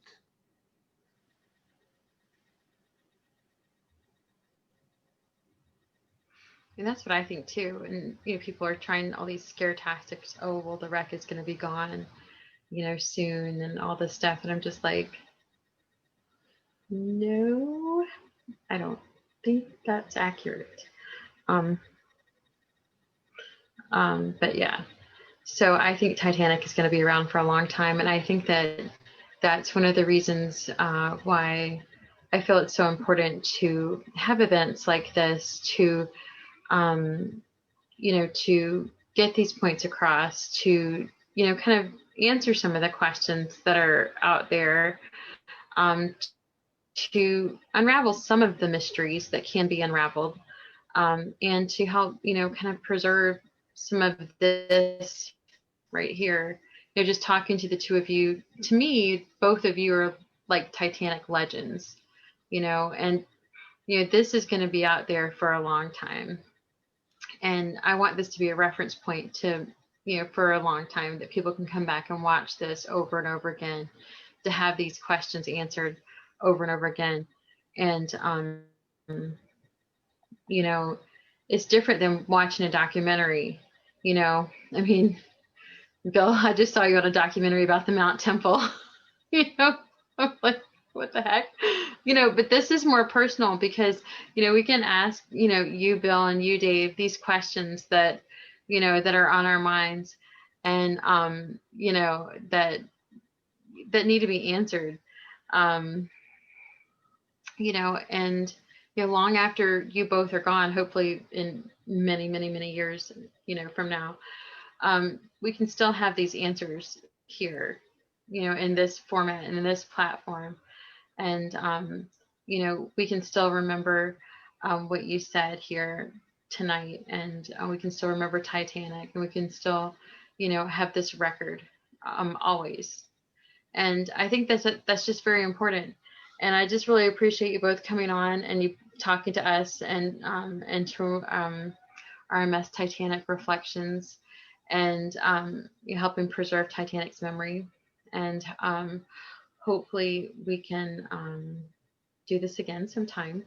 We didn't really get to talk about Titanic Adventure at a time, but Bill, I hope maybe you can come back and talk to us about that sometime. Sure. Circle the calendar. That has, because that's just a whole nother topic.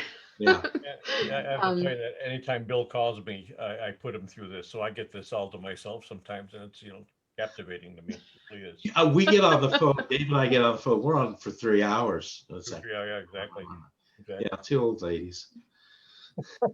Well, I mean, when you're really when you're a Titanic person, it can happen. We've been talking here for over 2 hours, and it doesn't seem like that long. But when you talk Titanic, that's just what happens. I think it's important to remember, we're all in the same team, in that we care about the ship, maybe for different reasons, maybe have different opinions, but at least that puts us in that one category that we do care about the ship. Yeah. Yes, and at a time when there are so many when we all have so many differences and so many things that we disagree on, and it's nice to have something that we all have in common, and it's nice to focus on that. Yeah. Yeah. If we you all don't love mind, Titanic. if you don't mind, Yes. I just wanted to say thank you to a few people. I want to thank RMST, Brent Hunchak, who's the current CEO, Chris Davino and Mike Harris, who are former CEOs. If it wasn't for them, they gave me essentially unlimited access to the archives and to the artifacts. And so much of what I know is based on my experiences through that company. I just wanted to thank them. I also wanted to thank Jim Cameron. I've always been surprised. I have had to stay on my toes with Jim. Of all my Titanic bosses, he's the one where you had better know your poop before you open your mouth, because as soon as you say something about anything, you're going to get questioned. Now, he's not unreasonable, but he is thorough, and he wants to be sure you know what you're talking about first. And the last one, I think, actually is Ken Marshall, who, as I mentioned, we lived down the road from each other one time. And he has just always been very informative and generous with his stuff. I remember being young and stupid and thinking, aha, I know something. I'm going to share it with Ken. And it's like, oh, yeah, you didn't know that? Really? You didn't know that? Well, how did you know it? Oh, it's in the paper. 1911, blah, blah, blah. Look it up. So I gave that up a long time ago. Anyway. And maybe one last person, he's not with us anymore, is Walter Vall. And he was the first curator of the Queen Mary. Little did he know that 10 years later I'd have his job. But whenever I went down to the ship, he always made himself available.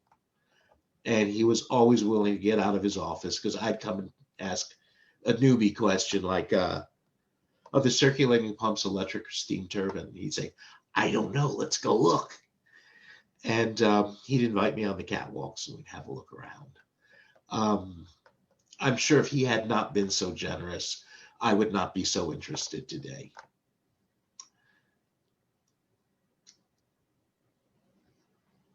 What, you want me to say who I want to thank? Nobody. No. We know you're a self-made man. No, I do want to, let me go on the record, I never have, but I think if you follow me or listen to me, I've got all sorts of problems with Bob Miller. I think that's okay. I mean, I was his assistant director for many years, but he's done an incredible amount. Still doing great stuff, by the way. Um, but he gave me my whole career. You know, he's the guy that plucked me out of grad school in 1987. He's just been amazing to be in his company, and especially the company of his team, to be go from selling tubes to be in the middle of the Mediterranean. That was my first expedition with them, and it was just a whole new world dawning in front of me. So, you know, at some point I've got to, if I ever write anything about my career, it's going to be thanking Bob Miller for making me, get into this role. You know, thanks, Bob. Creep.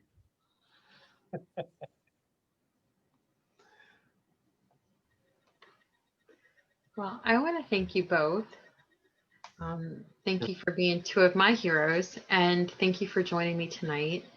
And thank you for joining RMS Titanic Reflections for episode 1 of Deep Conversations. Thank you for answering all of our numerous questions and for your patience and for just sharing your wisdom and your knowledge with us. We just really appreciate it. You're quite welcome. Thank you for having us.